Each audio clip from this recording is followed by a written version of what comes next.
What's up, everybody? I hope you're doing good. It's a beautiful day. Thank you very much for stopping by. You are very much appreciated. You know it. This is your first time to join us. I know we're going to love each other. Please join, press the button, subscribe. Always a great pleasure. Before we start, let's all do this. The substars get our voice much bigger, so our brothers all over the world can hear us, okay?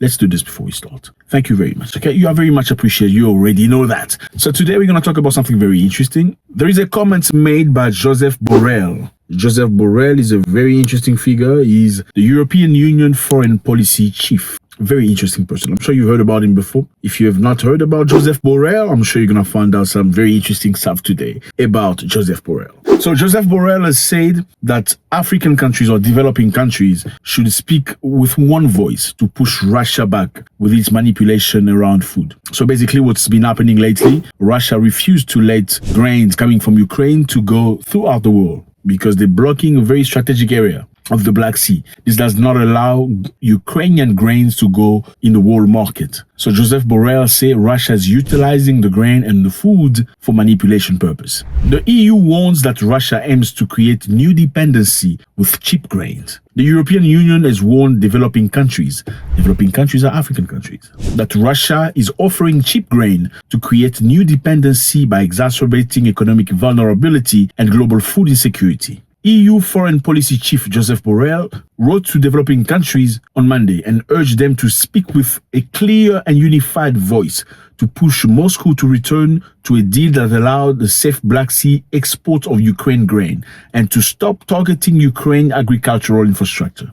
Africans, you need to speak with one voice. You cannot just be left, right, center. You need to push Russia back and let the grain go across Ukraine and Black Sea and all over the world. The Black Sea deal was brokered in July 2022 by the United Nations and Turkey to help ease the global food crisis following Russia's invasion of Ukraine. So basically, when the war started, the Black Sea port or area was blocked, okay? So there could not be any shipping coming from Ukraine with the grains. Okay, let's just remember here, Ukraine produces a lot of grain, cereal and stuff. Grains you need for your breakfast, for your bread. Yeah, a lot of it comes from Ukraine. Yeah. Okay, so obviously, if Russia blocks the sea, the prices goes up. Why? Because there's no grain into your market. There's no industry that is buying any grain because grain comes from Russia and Ukraine. You get it?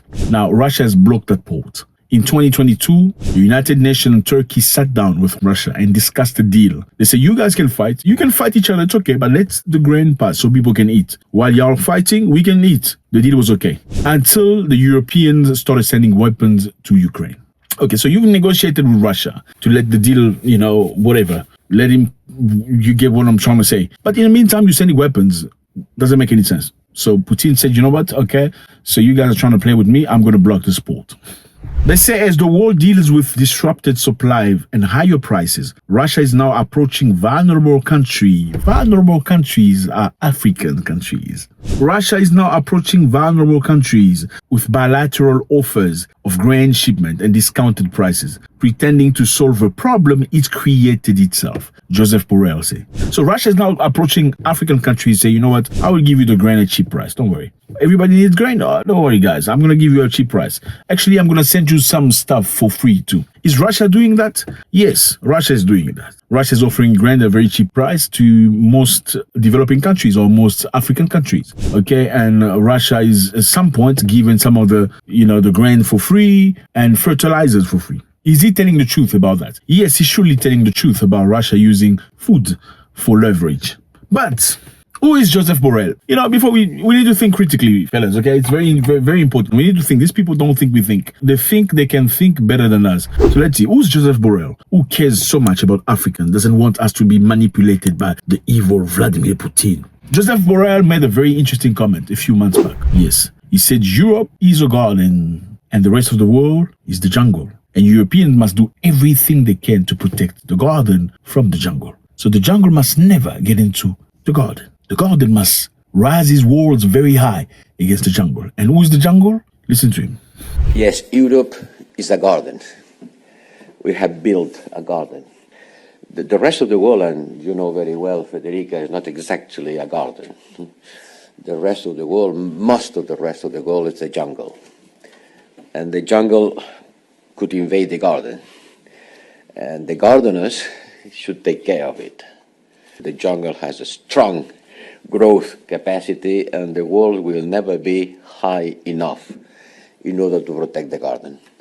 The gardeners has to go to the jungle. So Josep Borell clearly is somebody that thinks a group of people are superior than other people. How can you justify that? Europe is the garden and the rest of the world is the jungle? I mean, who says that? And so everything that's in the garden is good, is clean, is well maintained. The jungle is it's the other people.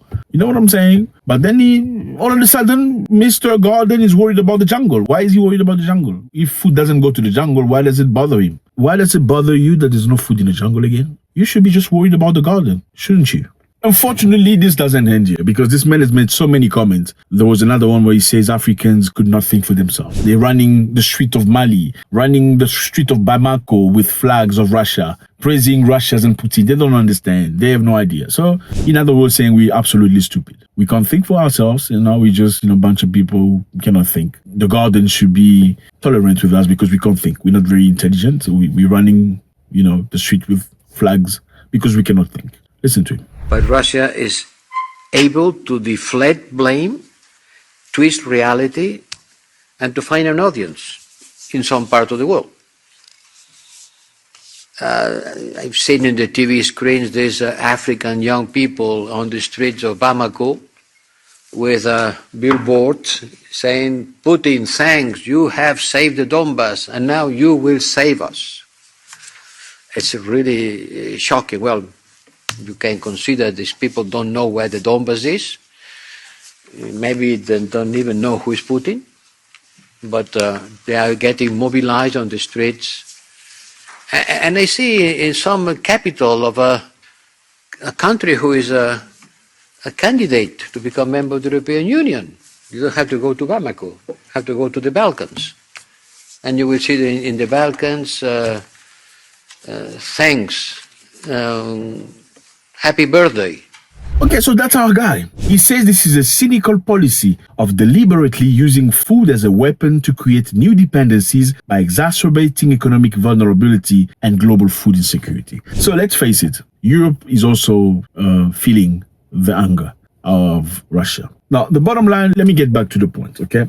They negotiated a deal after Russia blocked that area, preventing all grains from leaving and going all across the world. Ukraine grain goes all over the world. The US, Europe, Africa, all over the world. Everybody benefit from Ukraine grain. So if Russia blocks the port, a lot of people, the whole world is going to feel it. They negotiated with Russia and Russia was okay in 2022. But then they continued sending weapons to destroy Russia. And Russia was like, you know what? Okay, I'm going to show you. Now, let's look at the Mexican president. Mexican president said, you guys are pretending to look for peace. But in the meantime, you're sending weapons and weapons and weapons and billions of weapons to Ukraine. Is that how you're looking for peace?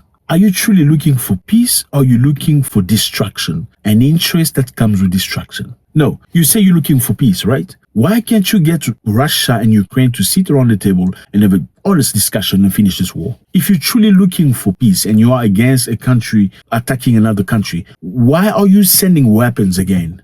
What's the purpose? Then the US and their friends decided to sanction Russia. He says, I'm not going to be part of the sanction. Listen to him. Acerca de sanciones, nosotros no planteamos eso. ¿Continúan todavía las empresas? Sigue la misma política, no queremos meternos nosotros de manera directa a sancionar a ningún país. Queremos tener una postura de neutralidad, lo hemos estado expresando en Naciones Unidas, autodeterminación de los pueblos, solución pacífica de las controversias, y eso es lo que hemos hecho en este lamentable conflicto. Desde luego, nosotros condenamos todas las invasiones, porque nosotros hemos padecido de invasiones. He doesn't believe in sanctioning other people if there are alternative solutions. Now, my question is this. Why should we blame Putin if he needs to use grain for leverage? If you are using war for leverage? Why should we, developing countries, blame Putin for using food as a leverage if you guys are using war as a leverage for economics? Yes, of course, some countries are making a lot of money out of this war. You think war is for free? No, it's not. War is a great means of making a lot of money. There are many companies that are profiting tremendously out of the war in Ukraine. Lockheed Martin sending weapons, Boeing sending missiles and aircraft and and lots more weapons. Raytheon sending a tremendous amount of weapons. There are plenty companies making a killing from this war in Ukraine. And again, did you know that there is a contract already signed for reconstructing Ukraine? Yes, Ukraine is being destroyed. They've signed a contract saying after the war, we're going to rebuild Ukraine. Let me ask you a question. If I am a company of reconstruction, okay, and I come to your country to sign a contract, what would I prefer? Would I prefer to reconstruct 3 houses, or will I prefer to reconstruct 300,000 houses? Let me rephrase myself. I am a reconstruction company and I have signed a deal with you guys. You are at war. Would I prefer to sign a contract with reconstructing only 3 houses, or would I be happy to sign a contract with constructing 300,000 houses? Obviously, 300,000 houses. Why? Because it's more interest for me. So do I want war to end right now where I can only rebuild 10 houses? Absolutely not. I want the war to continue. So it is business for some people. You get it? The Mexican president said, I'm not okay with this. I'm not happy with the way you're functioning. Why can't we sit around and honest discussion about the situation and find a true solution? They don't want that. But they have to point fingers at Russia when Russia does the same thing to them. They blocked Russia out of a SWIFT system. The SWIFT system is a system that allows you to send money to your brother through your phone. Yeah, that's SWIFT. The system that allows you to send money to Nigeria through your phone. Send money to Kenya, to Uganda, wherever, through your phone. That's SWIFT. If your bank is not connected to SWIFT, you cannot send money to anybody anywhere else. It's not possible. They kicked Russia out of the system. Now, when Russia retaliates to blocking seeds, why are you complaining? Does that make sense? I mean, if kid A punches kid B on the face and kid B punches kid A on his face, who's right, who's wrong? Is kid B wrong for punching back? I don't know. I am so sorry to say that today Russia has refused to prolong this deal. And this is something very serious that will create a lot of troubles to many people around the world. We, from our side, we will do everything we can through our solidarity lanes in order to make available the Ukrainian grain for the people who eat from it. And I have to blame Russia for this decision, completely unjustified, weaponizing the hunger of the people. Let me know how you feel about this. It's always a great pleasure to discuss this. The bottom line is Borell said, we want to listen to him. What he says, I mean, he's not completely wrong saying that Russia is using grains for leverage. It's clear, if you don't like me, you're not getting the grain. If you like me, you're going to get the grain. I understand that. The bottom line is Africans should be free of asking. Africa is fertile. It's big. We have land. We have everything. Why can't we build? Why can't we sow our own stuff? Why can't we work our own land? Why can we not invest into agriculture to have our own seed, our own grains? Why are we depending on Russia and Ukraine again? It's a shame. Yes, in one point he's okay. On the other point, he said we were not very intelligent. We can't think for ourselves. Number 2, he said Europe was a garden and we the jungle. So I don't see why he's worried about the jungle. Anyway, fellas, drop your comments. Always a great pleasure to read from you. You are very smart people. I'll see you from all over the world and I hope to see you again very soon. God bless.